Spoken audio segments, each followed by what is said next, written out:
Bonjour. Donc, toujours dans le cadre de la résolution d'un programme linéaire par la méthode des tableaux de simplex, jusqu'à maintenant, on a vu uniquement le cas où l'origine, le sommet, l'origine, je veux dire, ne vérifie pas vérifie toutes les contraintes plutôt. Ça veut dire quoi? Ça veut dire que c'est des contraintes de ce type-là. Par exemple, lorsque je remplace x1, x2 par 0, vous voyez très bien que 0 est inférieur ou égal à 3, ça vérifie. Et donc, c'est un cas classique, c'est ce qu'on a traité jusqu'à maintenant la dernière fois avec les tableaux de simplex. Alors, lorsqu'on a une contrainte de ce type-là, je veux dire pas, elle empêche l'origine d'être une solution admissible. Pourquoi? Parce que quand je remplace x1 et x2 par 0, 0, vous voyez très bien que 0 n'est pas supérieur ou égal à 6. Donc, 0, 0, d'accord, ne vérifie pas cette contrainte-là, et donc c'est un problème, on ne peut pas le faire par l'autre méthode. Surtout que l'écart ici va être négatif. Hein? La variable d'écart va être ici négative. Très bien. Alors, dans ce cas-là, donc vous voyez le titre, cas où l'origine, hein, là c'est l'origine, bon, ici c'est quoi? C'est toutes les variables de décision, d'accord, hein, x1, x2, x3, xn, si vous voulez, nul. Lorsque je remplace ça par 0, ben, ce n'est pas une solution admissible, ça veut dire que ça, il suffit qu'une seule contrainte ne soit pas vérifiée par le point 0, 0, l'origine. Alors, la méthode qu'on utilise, c'est ce qu'on appelle la méthode des variables artificielles. Ça veut dire quoi? Ça veut dire qu'il y a des nouvelles variables qu'on ajoute, hein, en plus des variables d'écart s'il y a lieu. Et ça s'appelle la méthode des variables artificielles, ça s'appelle aussi la méthode du grand M, ça s'appelle aussi la méthode de pénalité. Donc, ça, je le préciserai par la suite. Alors, les étapes sont les mêmes. Des tableaux de simplex sont exactement les mêmes. Vous vous rappelez très bien que la première étape, c'est quoi? C'est la transformation de la forme canonique en la forme standard, PL égale. Vous voyez très bien ce symbole-là, veut dire que toutes les contraintes, les inégalités, seront transformées en des égalités. Pour ces deux dernières, par exemple, elles sont classiques. Classique, ça veut dire que l'origine est une solution, vérifie ces deux contraintes. Dans ce cas-là, vous voyez très bien, ça on a déjà vu, on ajoute une variable d'écart, plus E2, et là c'est plus E3. Maintenant, pour cette contrainte, ou toutes les contraintes similaires, on ajoute une variable artificielle en plus de la variable d'écart. Bien sûr, lorsqu'il y a égalité ici, il n'y a pas de variable d'écart. Hein? Mais lorsqu'il y a inégalité, supérieur égal, inférieur égal, il y a toujours variable d'écart. Donc, si je peux résumer ça, dans la forme standard, je viens à toutes les contraintes. Si la contrainte est classique, ça veut dire quoi? 0 vérifie, hein, l'origine vérifie cette contrainte-là. Donc, j'écris plus E. Là, l'origine, bien sûr, c'est vérifié, donc j'écris plus E. Lorsque l'origine n'est pas vérifiée, j'écris moins E plus A. Donc, la nouvelle variable artificielle, ce qu'on appelle la variable artificielle, c'est A. Si j'ai 2, je vais noter ça A1 et l'autre c'est A2. Donc, je peux avoir plusieurs variables artificielles. La variable, autant de variables artificielles on a, autant de contraintes de ce type. Ce n'est pas encore terminé. Pourquoi? Parce que la nouveauté ici, c'est au niveau de la fonction objectif. La fonction z, normalement, on n'a pas dans le cas classique, hein, on a des variables d'écart avec des coefficients nuls, et donc ça veut dire qu'ils ne sont pas là. Là, on ajoute à un terme ce qu'on appelle le terme de pénalité. Alors, l'appellation de pénalité trouve son origine dans l'explication suivante. Quand je cherche un point de maximisation, un problème de maximisation plutôt, quand je suis dans un problème de maximisation, là, vous voyez très bien, j'ajoute moins MA. On a tendance à dire que, dans le cas classique, je répète encore une fois, quand on cherche le maximum, hein, avec les coefficients positifs, on le cherche en haut. Et donc, on démarre Z, une meilleure façon, si vous voulez, c'est de démarrer Z, d'être sûr que je vais démarrer Z de telle façon, quand le Z va se déplacer, la droite de Z, ou bien le plan, le Z va se déplacer, je suis sûr que je vais balayer tout le polygone admissible. Et dans ce cas-là, quand il s'agit d'un problème de maximisation, je vais essayer de tirer Z vers le bas. tirer z vers le bas le maximum possible, ça veut dire quoi? Ça veut dire ajouter un terme négatif, donc pour le tirer en bas, mais avec un coefficient qui est très grand, mais vraiment en bas. Plus le m est grand, bien sûr, plus le z va être beaucoup plus basse, donc c'est vers moins l'infini. Et comme ça, lorsque z va augmenter, je suis sûr que ça va balayer tout le programme. Inversement, quand je cherche un problème de minimisation, z en général va démarrer en haut, d'accord, de telle façon que ça va balayer tout le polygone jusqu'à ce que ça atteigne le point minimal. D'accord. Et donc, je dois le pénaliser, puisque je cherche le minimum, en haut. En haut, dans ce cas-là, je vais avoir plus m. Je vais revenir en détail à cette différence entre max et min. Mais ce que je veux insister, vraiment insister sur la chose suivante, c'est que l'introduction des variables artificielles ne dépend pas, si vous voulez, de la nature, est-ce que c'est max ou min. Mais ça dépend, est-ce qu'il y a des contraintes qui empêchent l'origine d'être une solution admissible. Voilà. Très bien. Alors, M, qu'est-ce qu'on dit? Alors, vous voyez très bien que les types d'opérations, les nombres plutôt d'opérations, les nombres de coefficients ici sont finis, hein, ils ne sont pas infinis. Alors, M, c'est quoi? C'est un nombre positif suffisamment grand. En fait, il est plus grand que toutes les valeurs qu'on peut retrouver dans l'étude du problème. Voilà. Alors, mathématiquement, on peut écrire que M, c'est un nombre, mais qui est proche de plus l'infini, pour garantir qu'il soit plus grand que toutes les valeurs qu'on peut rencontrer dans l'étude du problème. Voilà, donc voilà les étapes et la démarche, si vous voulez, en général. Donc, on a vu ici un exemple simple qu'on va traiter par la méthode de simplex par la suite. Hein. Donc maintenant, c'est la règle générale. Qu'est-ce qui dit la démarche d'une manière générale? Lorsqu'un PL contient une contrainte technologique de type là, alors vous voyez que égal aussi ça, ou égal, mais n'oubliez pas égal, mais égal à b qui est supérieur strictement à 0. Donc ça veut dire quoi? Quand je remplace tous les xi par 0, vous voyez très bien que je vais avoir 0 supérieur ou égal à quelque chose qui est supérieur strictement à 0, impossible. Et donc ça empêche l'origine d'être une solution admissible. Lorsque je suis dans ce cas-là, alors la première étape, enfin les différences sont là, hein, voilà, par rapport à la méthode, ce qu'on a vu la dernière fois, d'accord? Dans la forme standard, PL égale, on introduit dans toute contrainte technologique de type, hein, de ce type-là, en plus de l'éventuelle variable d'écart, une nouvelle variable artificielle, positive aussi, AJ. Donc vous voyez AJ, pourquoi? Pour chaque contrainte, d'accord, pour chaque contrainte de ce type-là, je vais ajouter une variable artificielle. Donc il faut bien sûr localiser combien on a de contraintes qui empêchent l'origine d'être solution. Et pour chacune, je dois ajouter une variable artificielle. Alors maintenant pour Z, pour chaque variable artificielle AJ, on ajoute à la fonction objectif un terme de pénalité égal à. Donc je viens de l'expliquer.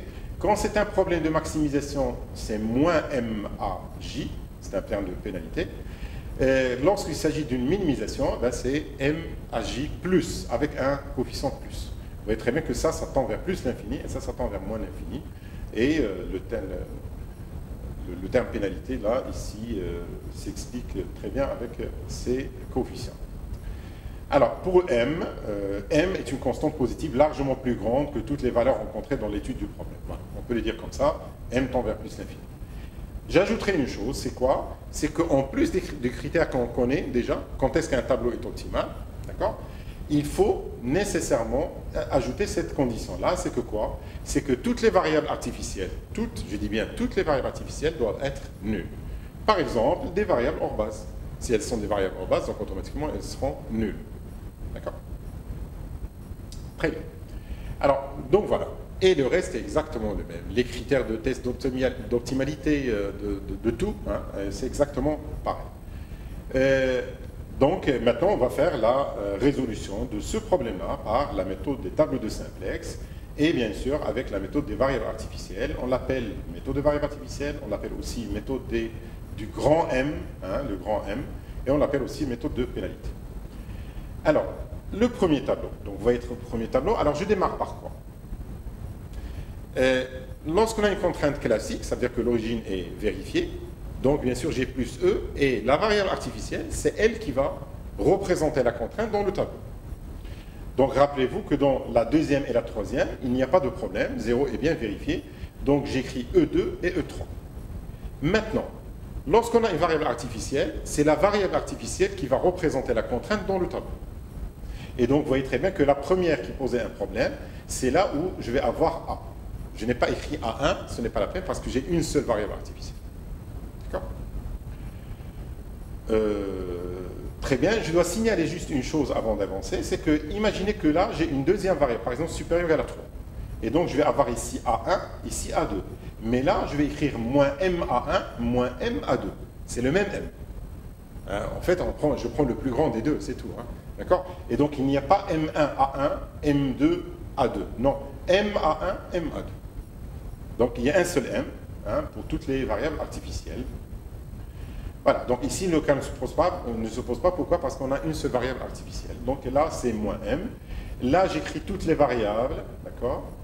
Et donc, vous voyez très bien que ici, voilà, donc là, vous avez X1, X2, E1, A, là, il manque un trait, d'accord, qui sépare, c'est pas grave, d'accord, et E2 et E3. Et là, c'est les variables. Très bien. Donc là, c'est les variables de base. Tout ce qui n'est pas là, c'est variable hors base, sa valeur égale à 0. Et la même chose, je calcule le terme ZJ, et puis ici, ZJ, le coût marginal, ZJ moins CJ. Et donc, vous voyez très bien que 2, 1, 1, ça c'est les coefficients. Hein, je reprends ici tous les coefficients. Hein, donc, j'obtiens la matrice augmentée avec les valeurs. Et je calcule ZJ, vous voyez très bien que là, moins M fois 6, plus 0 fois ça, plus 0 fois ça, ça donne moins 6 fois M. Et donc là, c'est moins l'infini carrément. Hein. Z, il est moins l'infini. Vous vous rappelez de quand j'ai expliqué le terme de pénalité. Donc le coût marginal, voilà. Alors vous voyez très bien que je regarde les variables hors base qui sont X1, X2, E1 dans ce cas-là. Et vous voyez très bien que ça c'est bon. Hein, ça veut dire que je ne peux pas améliorer Z. Mais là, vous voyez ça et ça. Alors le plus grand, c'est bien sûr 2M, parce que le coefficient de 2M, c'est plus grand que 4 plus 1, parce que là, le coefficient 1 est là, le coefficient 2, et c'est positif. Donc T1 n'est pas optimal parce qu'il y a un qui est supérieur strictement à 0. Hein. Changement de variable. X1 correspond, la variable entrante, bien sûr, c'est celle-là. Pourquoi? Parce qu'elle correspond au plus grand coût marginal positif. D'accord? Voilà, et donc, excusez-moi, c'est pas 500 ici, hein, donc c'est 1 plus 2M. Hein. C'est 1 plus 2M. Hein. Ça, c'est une erreur de frappe, d'accord? C'est 1 plus 2M. Donc, ça, c'est 1 plus 2M. C'est le plus grand. Alors, la variable sortante, qu'est-ce qu'on fait? 6 divisé par 2, 3 divisé par 1 et 5 divisé par 1, bien sûr. Donc, le minimum des 3, c'est 6 divisé par 2. Alors, vous allez me dire que aussi 3 divisé par 1, parce que 6 divisé par 2, ça fait 3, et 3 divisé par 1, ça fait 3. Donc, en fait, on peut ajouter d'autres critères pour faire quel est le meilleur choix, mais rappelez-vous qu'à l'optimum, le A doit être égal à 0. Donc, si j'ai le choix, autant bien sûr de faire sortir le A, et comme ça, je vais avoir un sommet qui est réel. Hein, donc, si j'ai le choix, bien sûr, je fais sortir la variable artificielle plutôt que l'autre. Mais il y a d'autres critères, et je ne veux pas entrer beaucoup dans les détails. Prenons au moins ce critère-là, c'est que la priorité est pour faire sortir la variable artificielle. Voilà. Donc le pivot, c'est égal à 2, c'est l'intersection de la colonne de la variable entrante et de la ligne de la variable sortante, c'est 2. Et donc le pivot, je le divise par 2, ou bien je multiplie par 1,5, hein, dans la méthode de pivotage. Ça, pour créer un 0 ici, vous voyez très bien qu'il suffit de multiplier par moins 1,5. Hein, moins 1,5 fois la ligne de pivot, plus moins 1. Donc c'est toujours un coefficient, je le donne toujours à la ligne du pivot. Au pivot, si vous voulez. Hein, au pivot. Donc je donne ce coefficient-là et je fais la somme. Donc la ligne que je remplace, vous voyez très bien que toujours le coefficient égal à c'est plus. Là aussi, le coefficient, c'est plus. C'est vrai qu'il y a la méthode du rectangle, d'accord? Mais cette méthode-là est la plus scientifique, si vous voulez, c'est la méthode de pivot. Là aussi, pour créer un 0 ici, je multiplie le pivot, c'est le pivot que je multiplie par un coefficient, par moins 1,5, et je fais la somme, et ça donne 0. Et j'applique ça. Alors, moins 1,5 fois 1, moins 1, donc ça fait, c'est ce qu'on verra par la suite, c'est moins 3,5, etc., etc. D'accord? Et je l'applique aussi à celle-là pour trouver ces termes-là, hein, ce qui va remplacer 6, 3 et 5. Après, je calcule ZJ, etc., etc. Donc, sachez que ce tableau, ça correspond à, comme je l'ai expliqué la dernière fois, à un sommet. Et donc, dans ce tableau, x1 égale à combien? 0. x2 égale à combien? 0, parce que c'est une variable hors base. D'accord? E1 égale à quoi? Aussi égale à 0, parce que c'est une variable hors base, il n'est pas là. Alors, A, c'est 6, E2, c'est 3, et E3 égale à 5. Et Z, c'est moins 6. Après, bien sûr, ces opérations-là, quand je les porte, quand je les applique au tableau numéro 1, j'obtiens le tableau numéro 2. Donc voilà, 1, 0, 0, vous vous rappelez de ça, donc 1, 0, 0. Et vous voyez très bien ici, voilà les différents coefficients. Avec Z ici, maintenant, c'est égal à 3. Vous allez remarquer une chose, c'est que quoi? C'est que je n'ai pas écrit la variable artificielle. Et bien, effectivement, une règle, que je dis oralement, c'est qu'en général, lorsqu'une variable artificielle sort de la base, elle sort définitivement. Ce n'est pas la peine, donc elle ne va pas revenir par la suite. Hein. Ce n'est pas la peine. Pourquoi? Parce que son rôle est terminé. Donc si j'ai deux, par exemple, variables artificielles, je vais éliminer celle qui est sortie de la base dans le tableau. Et ça est comme ça, donc je peux la garder, bien sûr. Mais j'aurai plus de calculs. Et donc c'est pénible à traiter lorsqu'on a plusieurs. Donc autant de la faire disparaître. Donc vous voyez très bien que, alors, ce sommet-là, il correspond à quoi? À x1 égale à 3, x2 égale à 0, d'accord? Et vous voyez très bien, ce sommet-là, c'était l'objectif des variables artificielles. La variable artificielle, elle nous a permis, d'accord? Une fois qu'elle a disparu, d'accord? Elle nous a permis de quoi? De se poser, entre guillemets, hein, se poser sur un sommet réel du problème. Donc vous voyez très bien qu'il n'y a plus de variable artificielle ici, donc c'est un tableau, je dirais classique, hein, comme ce qu'on avait avant. Et on continue de la même façon ici, donc vous voyez très bien que, vous voyez les variables hors base qui sont ici, c'est quoi? C'est x2 et e1, d'accord? Donc vous voyez très bien que le tableau n'est pas optimal. Et donc la même chose, d'accord? Variable entrante, c'est le plus grand positif, donc là c'est x2. La variable sortante, parce que je fais 3 sur 1,5. 0, je ne le prends pas parce que ça c'est négatif, on ne prend pas ça en considération, d'accord? Donc je compare uniquement entre 3 1,5 et 2 1,5. Donc vous voyez très bien que c'est 2 sur 1,5. Ça c'est le plus petit, et donc ça correspond à la variable E3. C'est E3 qui est la variable sortante. Le pivot, c'est l'intersection, c'est 1,5. Bien sûr, je multiplie par 2 pour avoir un 1 ici, et toute la ligne, je la multiplie par 2. Ça va être 4 ici, 2, 0, 1, 1, 0, d'accord? Et là, par exemple, quel est le terme? Je veux rendre ça égal à 1. Je multiplie par 2. Je veux rendre ça égal à 0. Donc, vous voyez très bien, je multiplie ça par moins 1 et je fais la somme. Donc, vous voyez, moins LP plus L1,5. L1,5, c'est-à-dire la ligne qui contient le terme 1,5. C'est celle-là. La ligne qui contient moins 3,5, voilà, je la remplace par quoi? Alors, vous voyez très bien, on peut trouver facilement le coefficient. Quel est le coefficient à multiplier par lequel sera multiplié ce pivot-là? De telle façon, quand je fais la somme, ça donne égal à 0. Je multiplie par 3. Alors 3 fois 1,5, ça fait moins 3,5, plus ça égale à 0. Donc je multiplie par 3. 3 fois la ligne de pivot, plus la ligne de moins 3,5, et bien ça va me donner ici un 0. D'accord? Très bien. Voilà. Maintenant le tableau suivant, je fais mes calculs et j'obtiens ceci. Alors, quand j'obtiens ce tableau-là, bien sûr, je regarde les variables hors base. Vous voyez, les variables hors base, c'est quoi? C'est moins 3. Et moins 7 ici, ils sont négatifs, donc le tableau, c'est un problème de maximisation, donc le tableau ici c'est optimal. Donc T3 est optimal avec solution optimale unique. Pourquoi unique? Parce que non pas, parce que c'est négatif ou nul, hein. Le tableau est optimal lorsque c'est négatif ou nul. Mais ici c'est strictement négatif. Je l'ai dit la dernière fois, donc je précise encore une fois, sont tous strictement négatifs.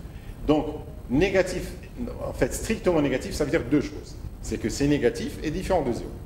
Négatif, ça veut dire que c'est optimal. Strictement négatif, ça assure que l'unicité de la solution optimale. L'optimum est donc atteint au point 1, 4. Ça veut dire que x1 égale à 1, x2 égale à 4. Et le maximum, c'est z.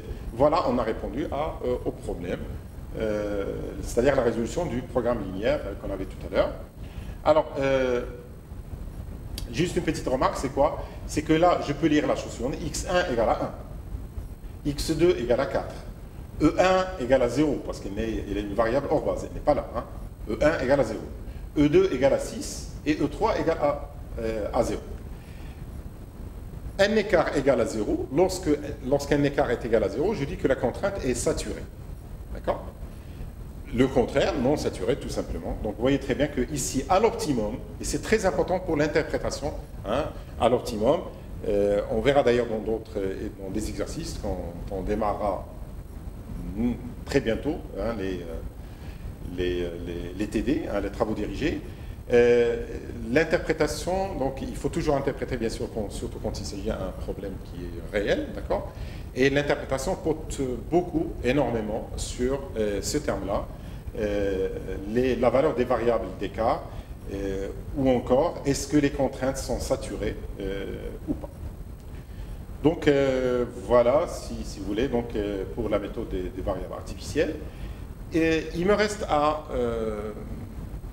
vous expliquer certaines choses, les différents cas lus sur les tableaux de simplex. Je prends par exemple ce tableau au hasard, hein, le tableau T2.